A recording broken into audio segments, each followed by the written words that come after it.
Nesse vídeo você vai saber o motivo que o irmão do Lula, o Frei Chico, não foi convocado para prestar esclarecimentos na CPMI do INSS.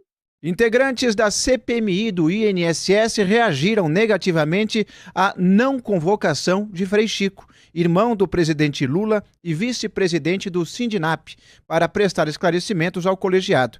Na comissão, o sentimento é que, a partir de agora, a base governista vai atuar para frear qualquer investigação que possa comprometer o Palácio do Planalto. Eles temem que até requerimentos de quebra de sigilo possam ser barrados a partir de agora. O relacionado a ex-ministros da Previdência, como por exemplo Carlos Lupe, que chegou a ser pautado, não tem sequer previsão de ser colocado novamente em votação. Vamos ver quem votou contra a convocação de Frei Chico. Aí estão todos os nomes entre senadores e deputados. Vamos lembrar que é uma CPMI, portanto, uma comissão mista. O presidente da CPMI, senador Carlos Viana, não descarta votar um novo pedido de convocação do irmão de Lula, o Frei Chico. Vamos ouvi-lo. Os requerimentos que foram retirados de pauta, ou mesmo qualquer requerimento rejeitado, senhores, pode ser reapresentado a qualquer momento na CPMI diante de fatos novos. Se nós tivermos, por exemplo, informações claras de que há movimentação financeira, recebimento, qualquer depoimento de testemunha que envolva nome de qualquer pessoa dessa república, esse requerimento com o nome vai ser reapresentado. Então não se tem que considerar hoje que a CPMI tenha perdido uma grande oportunidade. Realmente teria sido muito bom se a base do governo tivesse nos permitido, desde a semana passada, convocar todos os nomes que está nessa CPMI. Mas já que isso não aconteceu, nós vamos continuar investigando, vamos continuar usando as quebras de sigilo para que a gente possa dar respostas à população brasileira. Agora, senador, como é que o senhor poderia garantir que numa votação seguinte do mesmo tema o governo não saia vitorioso novamente? O governo pode sair vitorioso quantas vezes quiser, mas todas as vezes que nós precisarmos apresentar um requerimento com base em informações de que uma pessoa precisa estar na CPMI, nós vamos reapresentar. E eu tenho para mim, e digo que quem está nos assistindo já entendeu muito bem que há uma blindagem a pessoas próximas ao governo. E nós vamos continuar batendo nessa porta. Mesmo que não tenhamos os votos, nós vamos permanecer firmes em relação a investigar e dar respostas ao povo brasileiro, independentemente de quem seja. Perdemos uma hoje, no caso de trazermos uma pessoa importante, que eu também gostaria, porque se eu pudesse votar, eu teria votado a favor, mas como presidente tenho que manter aqui a minha posição de equilíbrio e, se for necessário, juntamente com o relator, reapresentaremos os mesmos requerimentos, as mesmas pessoas e vamos mostrar ao povo brasileiro que não é por nosso esforço que as coisas não estão saindo da maneira como nós poderíamos fazer. Wilson Lima, muito boa tarde a você que está aí em Brasília, como sempre, trazendo as informações diretas. Eu já pergunto para você, a hora do Frei Chico vai chegar, Wilson? Olha, ela pode chegar, porém, entretanto, contudo, todavia, no entanto, vai depender de um cochilo da base governista. Boa tarde para você, Inácio. Boa tarde para todos que nos assistem aqui em Um Antagonista. Para você, meu amigo, minha amiga de Um Antagonista, também do canal BMC News.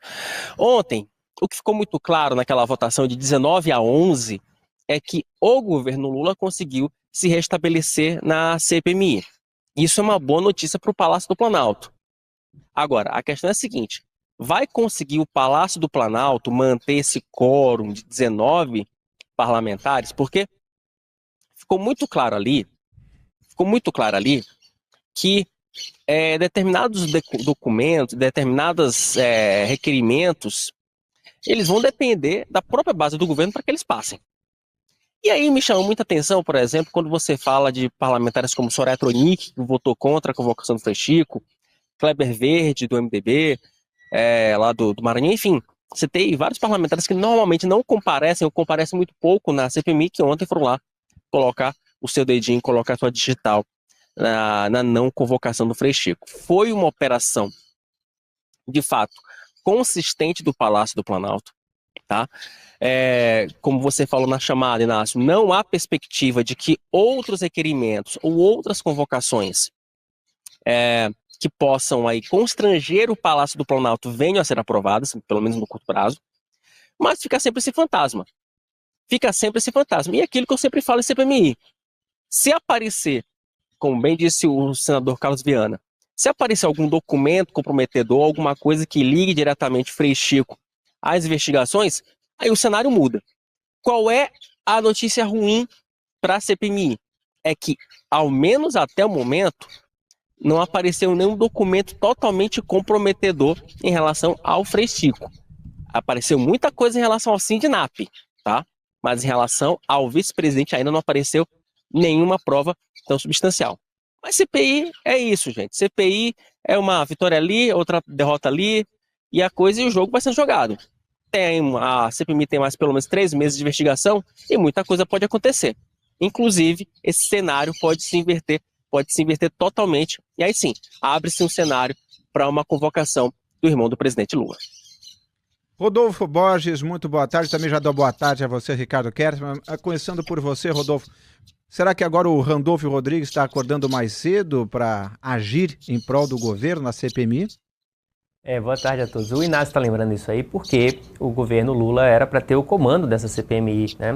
A gente deu aqui o bastidor do Sóstenes Cavalcante, líder da oposição lá na Câmara, de que eles conseguiram reverter o que já era dado como uma vitória do governo na instalação da CPMI. Então a oposição conseguiu pegar o comando e a relatoria, e desde então vem fazendo barulho contra o governo. O Wilson destacou esse pedaço, que sim, o governo conseguiu essa vitória, aparentemente sim, o Randolfo está acordando mais cedo, está todo mundo com mais atenção, até porque a CPMI já chama essa atenção e provavelmente eles vão levar uma rasteira em outro lugar, porque nesse aí eles não tem como justificar. Agora, eu queria complementar a análise do Wilson dizendo que, mais do que essa vitória pontual, o que essa questão apontou nessa semana é esse ímpeto do Congresso Nacional em relação ao governo. Não é confortável para o governo a situação no Congresso Nacional desde o início, mas por conta dessa reação governista de tirar cargo de gente do Centrão, da Caixa e de outros lugares, eles deram uma reanimada no Centrão contra o governo. E ganharam essa agora, mas eles vão ter que travar pequenas batalhas aí, muitas que surgiram a partir dessa reação do governo. O Wilson trouxe aqui todo o pacote para a gente, qual que é. Então, um foi a convocação do Frei Chico, outro era a expectativa de derrubada de veto do Lula, que o Alcolumbre conseguiu empurrar para depois, e para ver se o governo consegue se rearranjar aí, para ver se não derruba o veto. Tem a questão do gabinete da Janja, tem até a anistia para o Jair Bolsonaro, que é uma coisa que já estava morta na Câmara, mas que pode ser usada para pressionar o governo, constranger o governo, e outras coisas surgirão, porque esse é o ânimo do governo em relação ao Congresso, e o Congresso, obviamente, vai reagir, ou vai tentar reagir, vai tentar dificultar a vida do governo o máximo possível, como a gente está vendo. Essa semana foram 2 batalhas, e o governo conseguiu ganhar uma e adiar a outra. Mas, como o próprio Wilson já falou, nem aquela que foi ganha está encerrada. Ricardo Kertzmann, muito boa tarde. Boa tarde, Inácio, Wilson, Rodolfo. Boa tarde também, queridos amigos antagonistas. Eu digo sempre, toda vez que tem uma CPI ou uma CPMI, que você tem sempre 2 tipos de depoimentos, né? 2 tipos de inquéritos. Aqueles que servem para poder atender ao clamor público, ao clamor político, são os depoimentos que servem para desgastar ou o governo ou a oposição, e você tem os depoimentos que são técnicos. Nesse caso, essa queda de braço, ela serve, na verdade, para blindar essa questão política, né, para blindar o governo. Eu não sei, não saberia dizer, até intuo, que o Frei Chico não tenha verdadeiramente muito o que falar.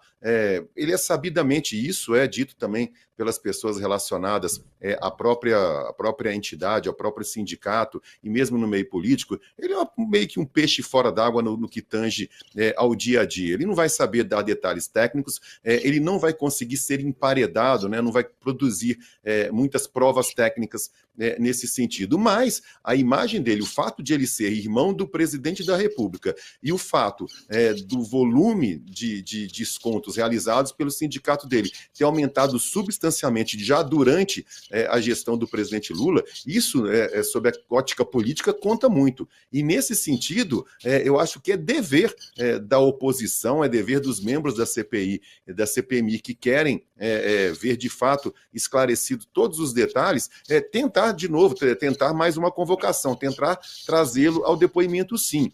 Porque, repito, é um depoimento que se trata da imagem do governo, da imagem do sindicato atrelado ao governo. E isso conta muito, não só na questão eleitoral, Inácio, mas conta muito para que fique cada vez sempre, né, mais claro, que fique desnudo como que funciona o poder em Brasília, como que entidades, como que pessoas físicas, inclusive, quando são ligadas de alguma forma aos tomadores de decisão, às pessoas que estão nos cargos mais poderosos em Brasília, como que elas conseguem benefícios, como que elas conseguem vantagem. E não tem como dissociar essa questão da irmandade entre o vice-presidente dessa associação e o presidente da República.